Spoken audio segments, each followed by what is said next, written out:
কারবালার শেষ মুহূর্তে কি এমন ঘটেছিল?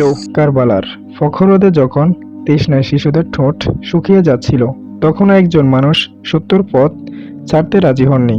কে ছিলেন তিনি, আর কেন হাজার বছর বেশি সময় পরও মানুষ তার কথা স্মরণ করে? 680 খ্রিস্টাব্দ, কারবালার প্রান্তর।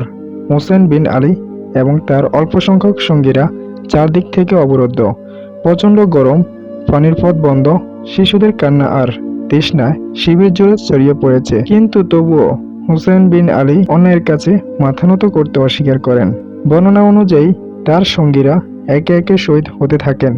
সংখ্যায় তারা ছিল খুবই কম, কিন্তু মনোবলে ছিল অটল। কারবালার সবচেয়ে বিস্ময়কর শিক্ষা ছিল, জয় সবসময় সংখ্যায় নয়, অনেক সময় সত্যর পক্ষে দাঁড়ানোর সবচেয়ে বড় বিজয়। শেষ মুহূর্ত পর্যন্ত হোসেন বিন আলী ন্যায় ও সত্যর পক্ষে অবস্থান করেন।